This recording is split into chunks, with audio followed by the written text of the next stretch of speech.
Student, आज हम लोग रिमोट सेंसिंग समझने की कोशिश करेंगे। क्या होता है रिमोट सेंसिंग और रिमोट सेंसिंग का यूज करके कैसे सर्वे वर्क परफॉर्म करते हैं, इसके बारे में भी कंप्लीट एनालिसिस किया जाएगा।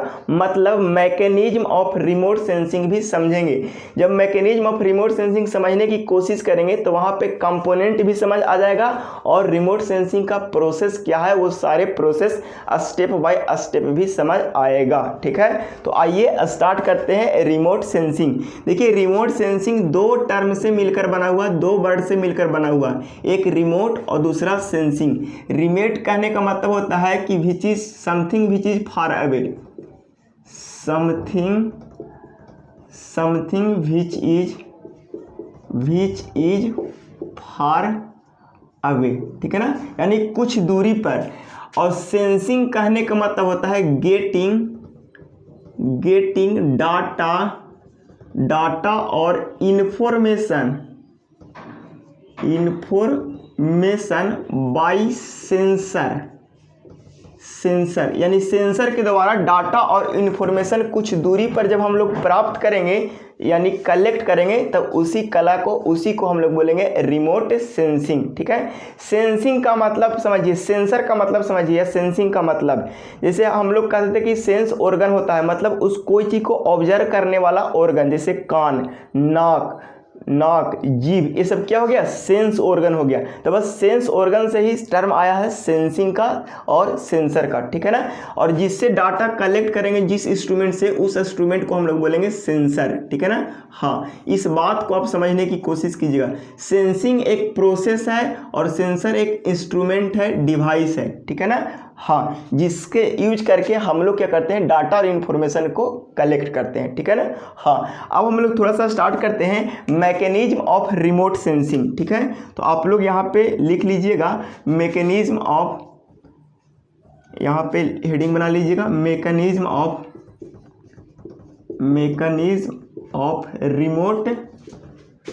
Remote sensing. रिमोट सेंसिंग का क्या मैकेनिज्म है, कैसे कैसे काम करता है। ठीक है ना, हाँ, तो देखिए रिमोट सेंसिंग यूज करने के पहले सबसे पहले ये डिसाइड कर लीजिए कि आपको सर्वे किस एरिया में करना है। जिस एरिया में सर्वे करना है ना उसको बोलते हैं टारगेट। तो आपको टारगेट फिट होनी चाहिए, टारगेट सेट होनी चाहिए, यानी आपको ये सब क्या है, ये सब जो डॉट ब्लैक कलर से दिखा रहे हैं यही आपको क्या है, टारगेट है। क्या है, टारगेट है, यानी यही एरिया में आपको क्या करना है, सर्वे करना है। ये आपको हो गया टारगेट रीजन। ठीक है ना, टारगेट। ठीक है ना, हाँ, बड़े आराम से चीज़ों को समझिए, यही टारगेट है जितना एरिया में हमको सर्वे करना है।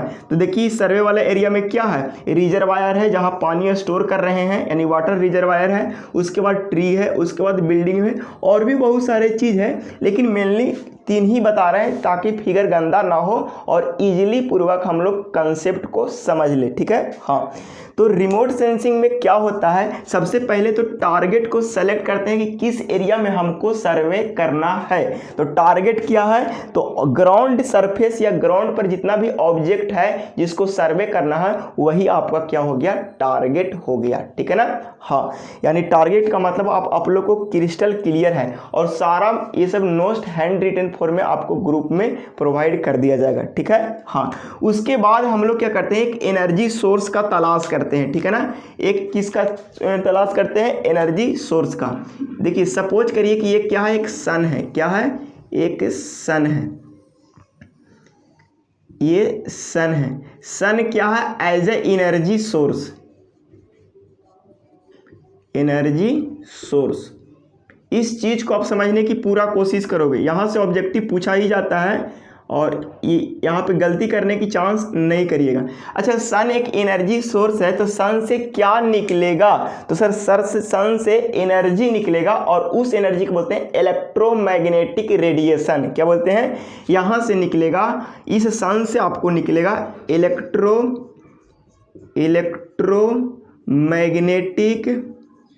मैग्नेटिक रेडिएशन निकलेगा। क्या निकलेगा, रेडिएशन निकलेगा। Electromagnetic radiation in the form of energy के फॉर्म में निकलेगा, यानी इन द फॉर्म ऑफ एनर्जी निकलेगा, और वो होता है इलेक्ट्रोमैग्नेटिक एनर्जी उसको बोलते हैं, और उस वेव को बोलेंगे इलेक्ट्रोमैग्नेटिक वेव, ठीक है ना। हाँ, जिसकी लास्ट में आज ही की क्लास में चर्चा होगी, ठीक है। हाँ, अब बताइए कि यहाँ से सन से जो रेडिएशन निकल रहा है वो कहाँ आएगा, ग्राउंड पर ही तो आएगा, ठीक है ना, और जो इधर जाना होगा जाएगा, लेकिन ग्राउंड पर भी तो आएगा ना। हाँ, तो ग्राउंड पर आएगा तो देखिए इस ऑब्जेक्ट पर पड़ेगा, इस ऑब्जेक्ट पर पड़ेगा, इस ऑब्जेक्ट पर पड़ेगा। इसको हम लोग यहाँ ऑब्जेक्ट ना बोलेंगे, क्या बोलेंगे बाबू, टारगेट बोलेंगे, यानी टारगेट पर पड़ेगा। चलो बताओ, यहाँ से रेडिएशन निकलेगा, यहाँ से रेडिएशन निकलेगा तो इस टारगेट पर पड़ेगा कि नहीं पड़ेगा, तो जवाब आना चाहिए कि यस सर इस टारगेट पर पड़ेगा, ठीक है ना। चलो बताओ, यहाँ से रेडिएशन निकलेगा तो यहाँ से रेडिएशन निकल करके क्या इस टारगेट पर पड़ेगा कि नहीं पड़ेगा, तो यस सर पड़ेगा, यानी जितने जितने जगह पर आपकी टारगेट है सारे जगह पर यहाँ से रेडिएशन निकलेंगे और इस टारगेट पर पड़ेंगे। चलिए, हमने 3 ही टारगेट को बनाया है। देखिए, इसको बोलते हैं बिल्डिंग। ये क्या है, बिल्डिंग है जो मल्टी स्टोरी बिल्डिंग है। मल्टी स्टोरी बिल्डिंग कहने का मतलब बहुत तल्ला वाला, ठीक है ना, बिल्डिंग है। तो बताइए कि यहाँ से हम लोग क्या देख रहे हैं कि इस सन से हम लोग को कुछ एनर्जी निकल रहा है, electromagnetic energy in the form of wave, या in the form of wave के फॉर्म में निकल रहा, जिसको हम लोग रेडिएशन बोल रहे हैं। क्या बोल रहे हैं, रेडिएशन बोल रहे हैं, ये इलेक्ट्रोमैग्नेटिक रेडिएशन, शॉर्ट में हम लोग बोलेंगे EMR, इलेक्ट्रोमैग्नेटिक रेडिएशन। इस चीज़ को आप समझने की पूरा कोशिश करोगे। चलो एक बात बताओ कि जब ये रेडिएशन यहाँ से निकलेगा बाबू, तो क्या ऑब्जेक्ट रिफ्लेक्ट करेगा कि ऑब्जर्व करेगा, ये आप लोग की तरफ से जवाब आना चाहिए कि क्या ये ऑब्जर्व करेगा कि रिफ्लेक्ट करेगा। तो जवाब आना चाहिए सर कुछ कुछ ऑब्जर्व करेगा और कुछ कुछ रिफ्लेक्ट करेगा, पूरा का पूरा रिफ्लेक्ट नहीं करेगा, पूरा का पूरा ऑब्जर्व नहीं करेगा, ठीक है ना। हाँ, तो सर कुछ कुछ ऑब्जर्व करेगा, कुछ कुछ रिफ्लेक्ट करेगा। देखिए, तो ये एनर्जी सोर्स हुआ, ये टारगेट हो गया, और ये जो रास्ता बीच में जा रहा है, ये जो रास्ता बन रहा है बीच में, ये जो रास्ता बन रहा है, देखिए इसको थोड़ा सा इरेज करते हैं, इसको थोड़ा इरेज करते हैं, और यहाँ पे हम कुछ लिखते हैं। इलेक्ट्रोमैग्नेटिक रेडिएशन को आप लोग कॉपी कर लीजिएगा, और यहाँ पे हम कुछ लिखते हैं। यहाँ पे ये जो पाथ बना, ये पाथ बना इलेक्ट्रोमैग्नेटिक रेडिएशन को पास होने के लिए, इसीलिए इसको बोलते हैं ट्रांसमिशन पाथ। क्या बोलते हैं, ये जो रास्ता मिला उसको बोलेंगे ट्रांसमिशन पाथ। ये जो लाल कलर से नहीं ग्रीन कलर से दिखा दे तो ज़्यादा बढ़िया रहेगा, अकबकाना नहीं है। ट्रांसमिशन पाथ, ठीक है ना। हाँ, और ट्रांसमिशन पाथ क्या है, एटमॉस्फेयर है। क्या है, एटमॉस्फेयर बोल सकता है, या खाली जगह भी है ना, यही जगह से तो क्या हो रहा है, ट्रांसमिशन पाथ, यानी एज ए बोल सकते हैं आप, एटमॉस्फेयर बोल सकते हैं, एटमॉस्फेयर, ठीक है ना। ट्रांसमिशन पाथ के जैसा कौन काम कर रहा है, एटमॉस्फेयर। देखिए, बड़े आसान से समझने की कोशिश कीजिए। सन से इलेक्ट्रोमैग्नेटिक रेडिएशन निकल रहा है और किसी ऑब्जेक्ट पर पड़ रहा है। अब पड़ने पर, किसी ऑब्जेक्ट करने का यहाँ मतलब हुआ टारगेट पर पड़ रहा। सन से इलेक्ट्रोमैग्नेटिक रेडिएशन निकल रहा है, सन से इलेक्ट्रोमैग्नेटिक रेडिएशन निकल रहा है और कोई टारगेट पर पड़ रहा है, तो क्या बताओ वहाँ से रिफ्लेक्शन होगा, तो जवाब आना चाहिए सर यस सर रिफ्लेक्शन होगा, यानी यहाँ से रिफ्लेक्शन होना स्टार्ट करेगा। और यहाँ पे एक सैटेलाइट लगाया रहता है, यहाँ पे एक सैटेलाइट लगाया रहता है। देखिए, यहाँ पे एक सैटेलाइट लगाते हैं, थोड़ा सैटेलाइट बनाते हैं, ये बनो तुम सैटेलाइट, ये सैटेलाइट बना रहे हैं, ये हमारे द्वारा बनाया गया सैटेलाइट है।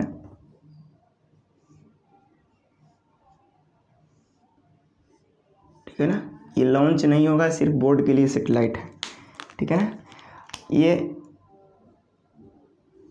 ये सैटेलाइट है,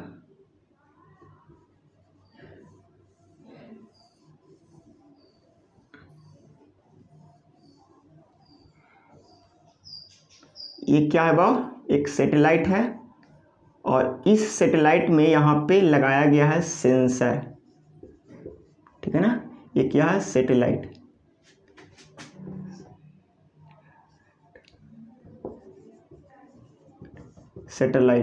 ठीक है ना। सैटेलाइट की मीनिंग थोड़ा देख लीजिएगा। देखिए एक सैटेलाइट है और इस सैटेलाइट में लगा दिया गया है सेंसर, और सेंसर क्या करता है, डाटा और इन्फॉर्मेशन को रिकॉर्ड करता है, ठीक है ना। हाँ देखिए अब बताइए कि यहाँ से सन से जो पड़ेगा यहाँ से एनर्जी, इलेक्ट्रोमैग्नेटिक रेडिएशन, तो क्या रिफ्लेक्ट होगा, तो यस सर रिफ्लेक्ट होगा, और यहाँ से सेंसर निकलते रहता है इस तरह से, इस तरह से, इस तरह से। ये जो सेंसर होता है ना वो ये रिफ्लेक्शन को ऑब्जर्व करता है। क्या करता है बाबू, ये जो रिफ्लेक्शन यहाँ से कुछ ऑब्जर्व होगा और कुछ यहाँ से रिफ्लेक्ट होगा, ठीक है ना। तो जो रिफ्लेक्ट करेगा यहाँ से, जो रिफ्लेक्ट करेगा वो ये वाला, ये जो सेंसर लगा हुआ होता है ये सेंसर क्या करेगा बाबू, तो ये ऑब्जर्व करेगा। क्या करेगा, ऑब्जर्व करेगा। इस बात को आप समझने की पूरा कोशिश करोगे, ठीक है। हाँ ये क्या करेगा, ऑब्जर्व करेगा। इतना क्रिस्टल क्लियर है या नहीं, इतना क्रिस्टल क्लियर होना चाहिए, ठीक है ना। हाँ बड़े आसानी से देखिए पूरा मैकेनिज्म को तो आपको समझ आ जाएगा, ठीक है ना। हाँ देखिए यहाँ से सन क्या हो रहा है, सन से रेडिएशन निकल रहा है, सन से रेडिएशन निकल रहा है और रिफ्लेक्ट होने के बाद क्या जा रहा है, सेंसर के पास जा रहा है, ठीक है ना। तो यहाँ से आपको समझ आ रहा है पूरा मैकेनिज्म में कि एनर्जी सोर्स से एनर्जी निकल के टारगेट पर पड़ रहा है और टारगेट से रिफ्लेक्ट होकर के सेंसर के पास जा रहा है सारा डाटा और इन्फॉर्मेशन। तो बताइए सारा डाटा और इन्फॉर्मेशन, सेंसर तो ऊपर है सैटेलाइट में, ऊपर कोई ऑर्बिट में छोड़ा हुआ है, ठीक है ना। कोई ऑर्बिट में सैटेलाइट छोड़ा गया, ये तो ऊपर है। तब क्या होता है कि यहाँ से लगाया हुआ था एक सिस्टम जो कहीं पे रिसीवर लगाया रहता है, वहाँ से सारा डाटा को क्या करता है, रिसीव करता है। यही रिसीवर स्टेशन है, रिसीविंग स्टेशन है। क्या है, रिसीविंग स्टेशन है। इस चीज़ को आप पूरा समझिए। यहाँ से डाटा को कलेक्ट करके ये रिसीविंग स्टेशन तक पहुँचाता है, ठीक है ना। हाँ देखिए रिसीविंग स्टेशन तक पहुँचाता है। देखिए इस स्टेशन को बोलते हैं रिसीविंग स्टेशन, जिसको बोलते हैं RS, रॉयल स्टेग नहीं समझिएगा। RS कहने का मतलब रिसीविंग स्टेशन होता है, ठीक है ना। जहाँ से सैटेलाइट से क्या करता है, डाटा और इन्फॉर्मेशन को रिसीविंग स्टेशन तक कलेक्ट होता है, ठीक है ना। इस मैकेनिज्म को फिर से एक बार समझाते हैं, क्योंकि मैकेनिज्म में से ही सारा स्टेप्स आती है और ऑब्जेक्टिव की क्लियरिफिकेशन होती है, ठीक है ना। हाँ सबसे पहले क्या करना है कि जिस एरिया में आपको सर्वे करना है उस एरिया को हम लोग बोलते हैं टारगेट। क्या बोलते हैं, टारगेट। तो आपकी टारगेट क्या हो गया, वाटर रिजर्वायर हो गया, ट्री हो गया, बिल्डिंग हो गया। 3 गो यहाँ पे क्या है, टारगेट है। उसके बाद इसको इन्फॉर्मेशन को कलेक्ट करने के लिए चाहिए एनर्जी। तो एनर्जी के रूप में हम लोग यूज कर रहे हैं, इस्तेमाल कर रहे हैं sun as a use of energy के रूप में इसको यूज कर रहे हैं, ठीक है ना। यहाँ से पढ़ने के बाद यहाँ से एनर्जी निकल रहा है तो ट्रांसमिट कर रहा है। क्या कर रहा है, ट्रांसमिट कर रहा है, जो एटमॉस्फेयर में ट्रांसमिट कर रहा है। उसके बाद ऑब्जेक्ट को पढ़ने के बाद यहाँ पे क्या होता है कि रिफ्लेक्ट करता है और कुछ ऑब्जर्व होता है। यहाँ पे कुछ रिफ्लेक्ट करता है, कुछ ऑब्जर्व करता है। उसके बाद रिफ्लेक्टर जो होता है, जो डाटा और इन्फॉर्मेशन को कलेक्ट करके इस सेंसर को देता है जो यहाँ पे लगा होता है। यहाँ से इस सेंसर को, यहाँ से डाटा और इन्फॉर्मेशन को लेके जाता है सेंसर के पास। यहाँ से डाटा और इन्फॉर्मेशन को लेके जाता है सेंसर, और सेंसर इंतजार कर रहा है कि कब लेके आए इन्फॉर्मेशन, कब लेके आए इन्फॉर्मेशन, कि इसको कैच करे और कैच करने के बाद हम रिसीवर को दें। यहाँ से आपको रेडिएशन निकल रहा है, सेंसर इंतजार कर रहा है कि कब इन्फॉर्मेशन हमको लेके आए और ये तुरंत दे देगा किसको, रिसीवर को। चलिए इतना बात आपको समझ आया होगा। तो देखिए सबसे पहला काम क्या है, टारगेट करना। उसके बाद क्या है, source of energy. Source of energy से क्या होगा, ट्रांसमिशन। और सबसे लास्ट काम किसका है, तो सेंसर के है। सेंसर इंफॉर्मेशन किसको देता है, रिसीवर को, जहाँ पे रिसीविंग स्टेशन लगा हुआ हुआ होता है। तो सबसे लास्ट काम अगर आपसे पूछेगा तो आप किसको प्रायोरिटी दीजिएगा, सेंसर को ही दीजिएगा। सेंसर कहाँ फिट होता है, तो सर सैटेलाइट में ही फिट होता है सेंसर को, ठीक है ना। सेंसर कहाँ फिट होता है, तो सर सैटेलाइट में ही फिट होता है। इस बात को आप समझने की कोशिश करेंगे। तो एक बात आप लोग को समझ आया होगा कि sir component of remote sensing के थोड़ा बताइए तो कौन कौन कंपोनेंट है। कंपोनेंट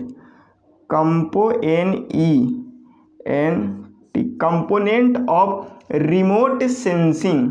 RS कहने का मतलब रिसीविंग स्टेशन होता है, यहाँ रिमोट सेंसिंग पूरा लिख देते हैं, रिमोट सेंसिंग।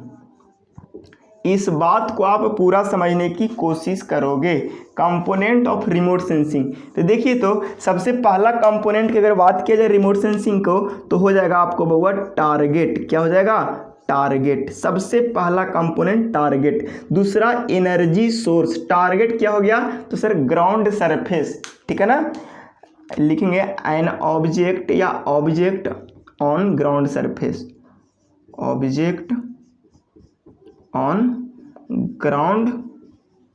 Ground surface. इस चीज को आप पूरा समझने की कोशिश करेंगे, ठीक है ना। दूसरा बात है एनर्जी, ठीक है ना, एनर्जी सोर्स, ठीक है ना। एनर्जी सोर्स में हम लोग पहले ले रहे हैं अभी सन, बाद में क्या लेंगे उससे हमको मतलब नहीं है, लेकिन अभी हम ले रहे हैं सन, ठीक है ना। हाँ, उसके बाद क्या हुआ, ट्रांसमिशन पाथ। क्या है,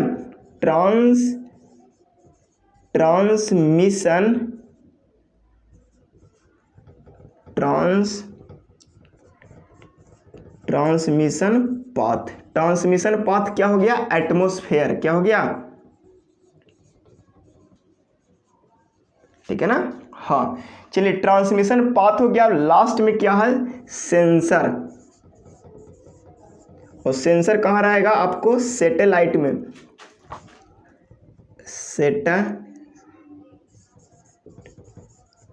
सैटेलाइट की एक बार मीनिंग आप लोग चेक कर लीजिएगा जी, थोड़ा डाउटफुल है हमको लग रहा है, ठीक है ना।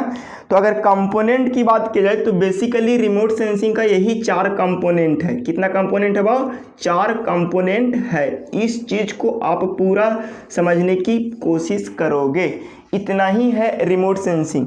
देखिए, रिमोट सेंसिंग के 4 कंपोनेंट है। पहला टारगेट, दूसरा एनर्जी सोर्स, तीसरा ट्रांसमिशन पाथ और चौथा सेंसर। चलिए, इतना क्रिस्टल क्लियर है। फिर से एक बार मैकेनिज्म को समझाते हैं, कैसे कैसे मैकेनिज्म काम करता है। सबसे पहला टारगेट को सेट करो, उसके बाद एनर्जी सोर्स से एनर्जी को रेडिएट कराओ, ट्रांसमिट करेगा एनर्जी। आने के बाद आपके टारगेट पर पड़ने के बाद रिफ्लेक्शन होगा। रिफ्लेक्शन होने के बाद आपके सेंसर इंतजार कर रहा है कि कब आवे रिफ्लेक्टेड रे, क्योंकि हम डाटा और इंफॉर्मेशन को कलेक्ट करें। तो सेंसर डाटा और इंफॉर्मेशन को कलेक्ट करता है, यानी लास्ट काम यहीं पे समाप्त हो जाता है। उसके बाद प्रोसेस करता है, एप्लीकेशन यहीं पे होता है और सारे डाटा को एक साथ भेज देता है रिसीविंग स्टेशन के पास। यही ऐसे ही पूरा सर्वे वर्क परफॉर्म होता है रिमोट सेंसिंग के मदद से। अभी एक कलरफुल इमेज भी यहाँ पे लगाने की कोशिश करेंगे, ठीक है। तो अभी रिमोट सेंसिंग का इतना से आपको समझ आया होगा कि डिफिनेशन क्या होना चाहिए।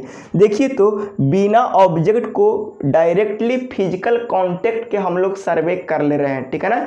तो देखिए, यही इसका डिफिनेशन है रिमोट सेंसिंग की। तो remote sensing is the process of collecting data और इंफॉर्मेशन अबाउट एन ऑब्जेक्ट।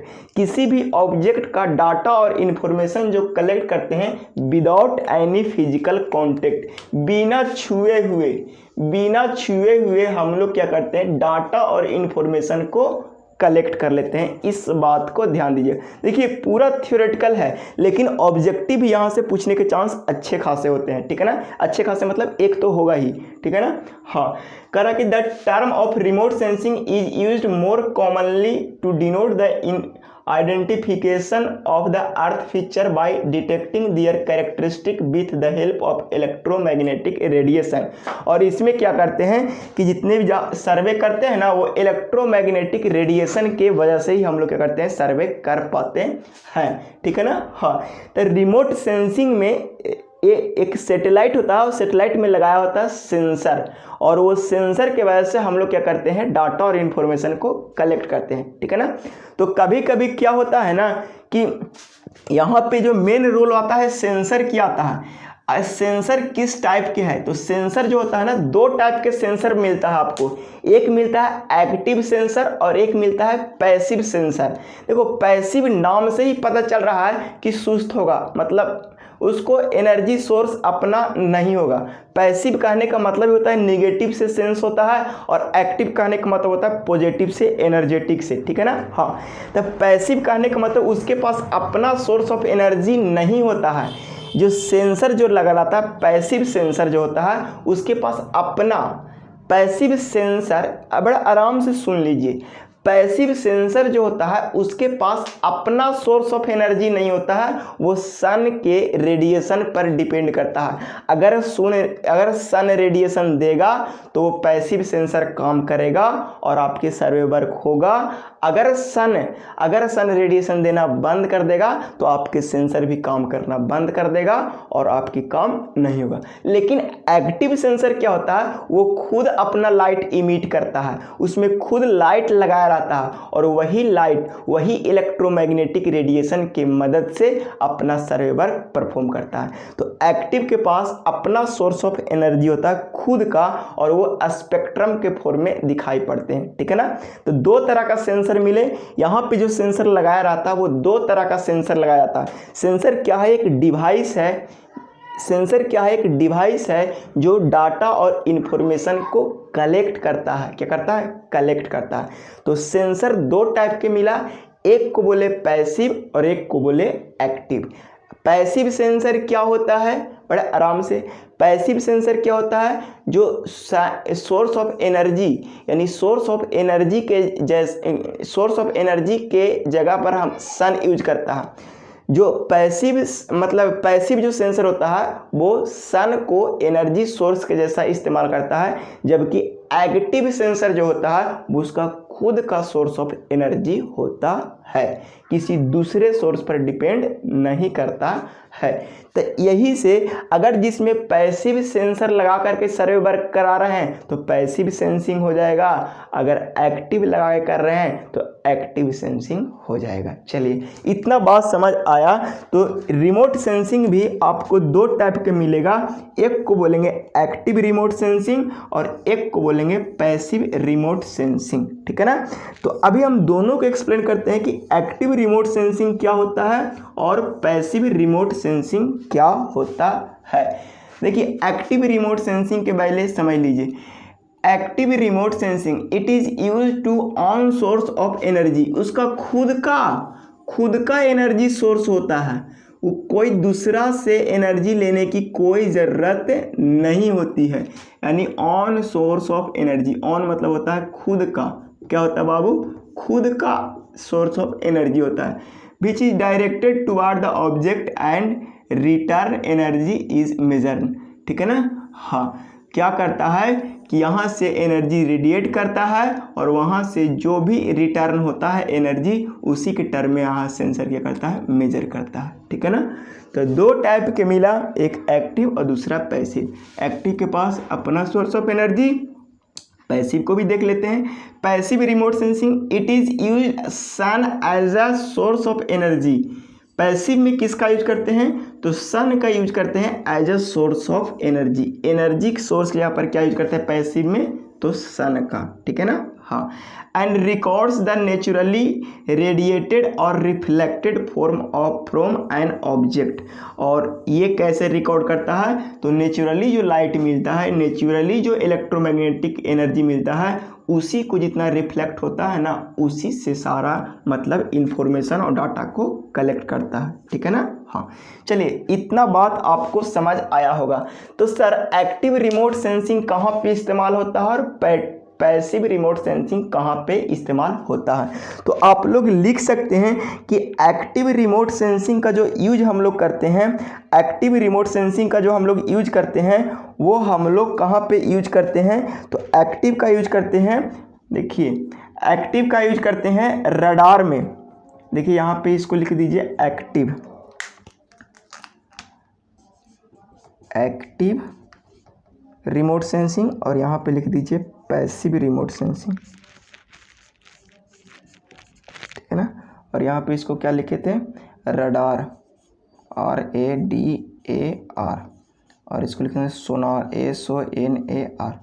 देखिए तो एक्टिव रिमोट सेंसिंग जो होता है वो रडार में यूज करते हैं। रडार क्या होता है, तो एक रेडियो डिटेक्टर होता है। रेडियो क्या करता है, डिटेक्टर होता है, और या इसको रेंजिंग में भी कभी कभी इस्तेमाल करते हैं। रडार क्या होता है, तो एक रेडियो डिटेक्टर होता है जो कभी कभी रेंजिंग में भी हम लोग इसको यूज करते हैं। सोनार क्या होता है, तो साउंड नेविगेशन होता है। क्या होता है, साउंड को नेविगेशन मतलब क्या होता है, जांच पड़ताल करता है, ठीक है ना। तो सोनार क्या है, तो साउंड नेविगेशन। रडार क्या है, तो रेडियो डिटेक्टर है, ठीक है ना। ये दोनों को कभी कभी हम लोग सोनार और रडार को रेंजिंग में करते हैं यूज। तो जब सर्वे वर्क परफॉर्म करते हैं ना, तो हम लोग रडार और सोनार दोनों का use ranging point of view से करते हैं। इस बात को भी नोट डाउन करना होगा, ठीक है ना, कि रडार और सोनार को जब सर्वे वर्क में इस्तेमाल करते हैं तो उसको रेंजिंग पॉइंट ऑफ व्यू से यूज करते हैं, ठीक है। देखिए पैसिव रिमोट सेंसिंग क्या होता है, तो आप लोग को पता हुआ, तो उसमें जो होता है कि रेडियो मीटर उस पर यूज करता है, और भी बहुत सारे हैं।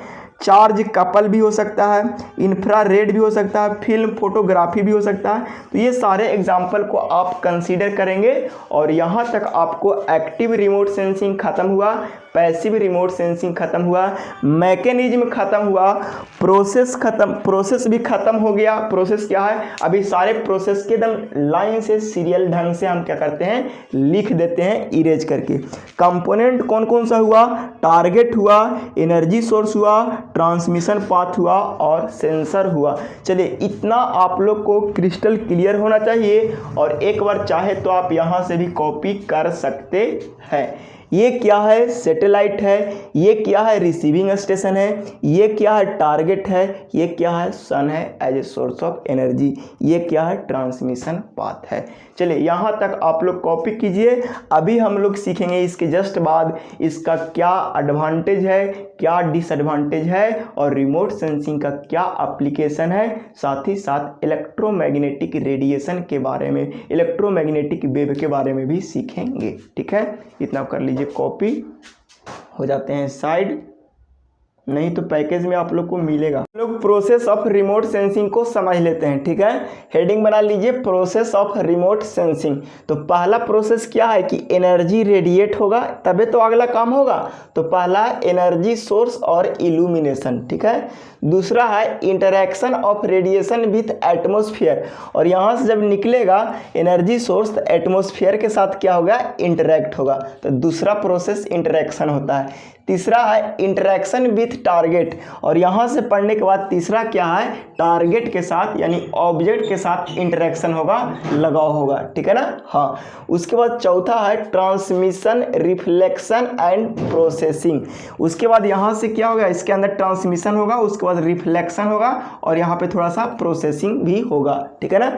जब यहाँ से प्रोसेसिंग होने के बाद ऊपर जाएगा तो recording of energy by sensor, और यहाँ जब रिफ्लेक्शन होगा रिफ्लेक्शन होगा तो इस सेंसर के थ्रू क्या होगा, रिकॉर्डिंग होना स्टार्ट हो जाएगा। उसके बाद है इंटरप्रेशन एंड एनालिसिस, और जो रिकॉर्ड करेगा तो वहाँ पे इंटरप्रेशन करेगा और एनालिसिस करेगा, और लास्ट स्टेप है एप्लीकेशन। तो एप्लीकेशन किसके द्वारा होगा, तो last and final element of remote sensing का काम है एप्लीकेशन करना।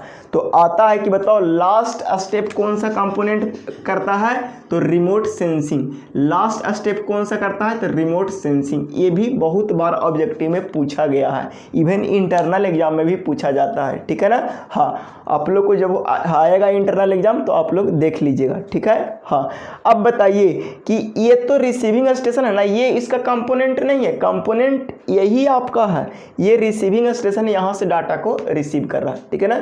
तो यही सात प्रोसेस का यूज करके रिमोट सेंसिंग के थ्रू हम लोग सर्वे करते हैं, ठीक है। हाँ, चलिए उसके बाद थोड़ी सी एप्लीकेशन क्या है डेली लाइफ में यूज किया है। हालांकि पैकेज में एप्लीकेशन लिखाया गया है और भी एप्लीकेशन यहाँ पे बता देते हैं, ठीक है ना। एग्रीकल्चर में यूज करते हैं, यानी एग्रीकल्चर मतलब कृषि संबंधी, ठीक है ना।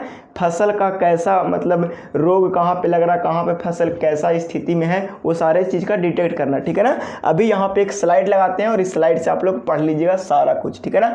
फॉरेस्ट्री वाला में भी जंगल का सर्वे करना है तो वहाँ पे भी हम लोग रिमोट सेंसिंग का यूज करके सर्वे कर सकते हैं, ठीक है ना। क्या क्या कर सकते हैं यहाँ पे अभी एक मतलब लगा दे रहे हैं, क्या एक स्लाइड, उससे आप समझ सकते हैं। जियोलॉजी भी, वाटर रिसोर्स भी, सारे का स्लाइड अभी कुछ देरी में हम लगा देते हैं, ठीक है। उम्मीद है इतना बात आप लोग को क्रिस्टल क्लियर हो रहा होगा और रोक करके सारा एप्लीकेशन लिख सकते हैं, ठीक है ना। क्योंकि कभी कभी 4 मार्क्स में रिमोट सेंसिंग का एप्लीकेशन ही डायरेक्ट पूछ देगा, नहीं तो 3 मार्क्स में पूछेगा 6 नंबर वाला क्वेश्चन में, ठीक है ना। हाँ, डिजास्टर के समय कैसे काम करता है, कैसे करेंगे, उस सारा चीज़ को बता दिए, ठीक है ना। आपदा जिसको बोलते हैं बाबू, आपदा आएगा तो वहाँ पे आप कोई भी सर्वे वर्क परफॉर्म नहीं ना कर सकते हो, तो रिमोट सेंसिंग से ही सर्वे वर्क वहाँ पे परफॉर्म होती है। रही बात एडवांटेज क्या है रिमोट सेंसिंग की, तो इसकी सबसे बड़ी एडवांटेज है कि बहुत बड़ा एरिया को आसानी से कम खर्चा में सर्वे कर देता है। तो वही बात यहाँ पे लिखा हुआ है, इट कवर लार्ज एरिया, ये सबसे बड़ा एरिया को कवर करता है सर्वे वर्क करने में, ठीक है ना। हाँ, इस चीज़ को भी आप समझने की पूरा कोशिश करो। It is easier to locate flood और forest that has spread over large area, ठीक है ना। अगर बहुत बड़ा जंगल है या बहुत दूर में बाढ़ आयल है तो उस जगह पर सर्वे वर्क हम इसी से परफॉर्म करते हैं। चलिए, इतना बात आपको क्रिस्टल क्लियर ही है। आगे कह रहा है it allow for easy collection, ठीक है ना, of data over varieties of scale and resolution, और अलग अलग रिजोल्यूशन से अलग अलग वैरायटी का डाटा आप इससे आसानी पूर्वक कलेक्ट कर सकते हैं, ठीक है ना। हाँ, रिजोल्यूशन आप समझते हैं, कैमरा रिजोल्यूशन जिस तरह से होता है उसी तरह से रिजोल्यूशन इसमें भी होता है, ठीक है। वैरायटी मतलब होता है कि बहुत अलग अलग टाइप के, ठीक है ना, वैरायटी जानते ही हैं, ठीक है। It is relatively cheap for large area and fast, ये रिलेटिवली क्या है और सारे इंस्ट्रूमेंट के कंपैरिजन में ये सस्ता होता है और थोड़ा फास्ट भी होता है, ठीक है ना, सारे इंस्ट्रूमेंट से, ठीक है ना। चलिए, ये तो रही एडवांटेज, और कोई भी ऐसा इंस्ट्रूमेंट अभी तक ऐसा नहीं बना है कि जिसकी डिसएडवांटेज ना हो, ठीक है ना। इसके डिसएडवांटेज तो सबसे पहला बात है कि इसकी इनिशियल कॉस्ट, यानी इंस्ट्रूमेंट खरीदने में ही बहुत महंगा साबित होगा, बहुत महंगा होगा, ठीक है ना। तो वही बात लिखल है, it is Fairlie expensive method for analysing a small area. छोटा एरिया में सर्वे वर्क करेंगे तो क्या होगा, मतलब छोटा एरिया में अगर सर्वे वर्क करना होगा तो इससे बहुत ज़्यादा खर्चा होगा। दूसरी बात, इसकी इनिशियल कॉस्ट भी बहुत ज़्यादा होता है। चलिए, यहाँ पे 2 पॉइंट भी आप इसको बना सकते हैं। सबसे बोलेंगे कि इनिशियल कॉस्ट सबसे ज़्यादा होता है, दूसरी बात बोलेंगे कि स्मॉल एरिया के लिए बहुत महंगा पड़ जाएगा, ठीक है ना। हाँ, it required for a special kind of training, और इसको चलाने के लिए आपको ट्रेनिंग की ज़रूरत पड़ेगा, बिना ट्रेंड आदमी इसको नहीं चला सकता है, ठीक है ना।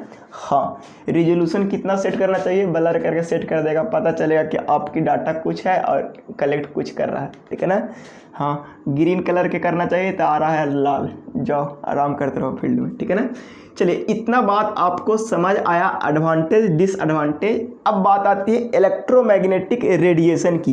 तो इलेक्ट्रोमैग्नेटिक रेडिएशन बार बार बोल रहे हैं, वो क्या है, वो भी एक एनर्जी है जो इलेक्ट्रोमैग्नेटिक एनर्जी होता है, ठीक है ना। ये इलेक्ट्रोमैग्नेटिक एनर्जी क्या है, अगर it is a form of energy, ये भी एक एनर्जी का रूप है, एनर्जी ही है, that moves with velocity is इतना, यानी 3 × 10⁸ मीटर पर सेकेंड के वेलोसिटी से ये ट्रेवल करता है।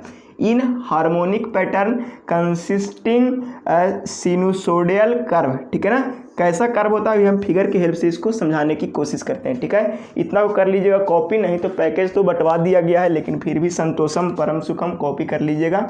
अब इसको यहाँ पे इरेज करते हैं और उसको बताने की कोशिश करते हैं कि वो कर्व कैसा होता है, ठीक है ना। हाँ, इलेक्ट्रोमैग्नेटिक रेडिएशन का कर्व कैसा होता है। कभी कभी इलेक्ट्रोमैग्नेटिक रेडिएशन यानी इलेक्ट्रोमैग्नेटिक एनर्जी का एक्सप्लेन करने के लिए दे देता है, तो उसे आप कैसे एक्सप्लेन करोगे, इस बात को आप समझने की पूरा कोशिश करोगे, ठीक है ना। हाँ, डिसएडवांटेज को भी अभी थोड़ा सा एलिमिनेट करते हैं और कर्व को समझाने की पूरा कोशिश करते हैं, ठीक है ना। उम्मीद है आप लोग को भी समझ आएगा। चलिए, ये लास्ट वीडियो है आपकी एडवांस सर्वेइंग का और मज़ेदार भी है, ठीक है ना। हाँ, देखिए 2 टर्म से मिलकर बना हुआ है, एक इलेक्ट्रो और दूसरा मैग्नेटिक। मतलब इसके पास 2 तरह का फील्ड जनरेट होगा। सपोज करिए कि आपकी जो है वो वेव ट्रैवल इस पाथ में कर रहा है, तो जिस पाथ में वेव ट्रैवल करता है ना उसको बोलते हैं प्रोपिगेशन पाथ। क्या बोलते हैं? प्रोपिगेशन, या बोलते हैं प्रोपिगेशन ऑफ वेव पाथ, ऐसा बोल सकते हैं, ठीक है ना। हाँ, ये हो गया प्रोपेगेशन का डायरेक्शन। अब मान लिया जाए कि यहाँ से जो आपकी वेव इस तरह से है, देखिए थोड़ा सा वेव बनाने में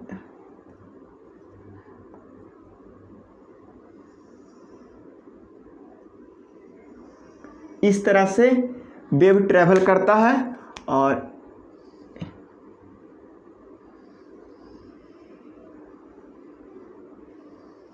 इस तरह से, ठीक है ना। तो देख रहे हैं कि यहाँ पे 2 तरह का वेव होता है। इसी पाथ को हम लोग बोलते हैं साइनसॉइडल पाथ। क्या बोलते हैं? ये ग्रीन कलर से कर दिए, ब्लू कलर से करना चाहिए जी, ये ठीक है ना। देखिए इसी कर्व को बोलेंगे साइनसॉइडल कर्व, ठीक है ना। हाँ, ठीक है ना। हाँ, देख क्या रहे हैं कि यहाँ पे 2 तरह का वेव निकल रहा है और दोनों से फील्ड बन रहा है। क्या बन रहा है? फील्ड जनरेट हो रहा है। क्या जनरेट हो रहा है बाबू? फील्ड जनरेट हो रहा है। इस बात को आप समझने की पूरा कोशिश करेंगे। दोनों से क्या हो रहा है? फील्ड जनरेट हो रहा है। तो ये रेड कलर वाला को बोलते हैं इलेक्ट्रिक फील्ड। क्या बोलते हैं? Electric field. और ये जो ब्लू कलर का जो वेव है ना उसको बोल रहे हैं मैग्नेटिक फील्ड। क्या बोलते हैं? Magnetic field. यही कारण है कि इसमें 2 तरह का फील्ड जनरेट होता है, एक इलेक्ट्रिक फील्ड और दूसरा मैग्नेटिक फील्ड। और इस पाथ को बोलते हैं साइनसॉइडल कर्व। क्या बोलते हैं बाबू? कहाँ पे लिखा हुआ है? साइनसॉइडल कर्व, ठीक है ना। इस चीज़ को आप समझने की कोशिश करेंगे। एक चीज़ यहाँ पे गेस करेंगे कि इलेक्ट्रिक फील्ड और मैग्नेटिक फील्ड दोनों एक दूसरे को परपेंडिकुलर होते हैं। क्या होते हैं? Both are perpendicular to each other. तो यहाँ पे एक नोट पॉइंट में भी लिख सकते हैं कि इलेक्ट्रिक फील्ड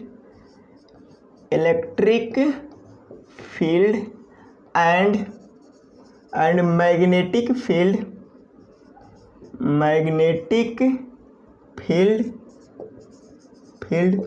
both are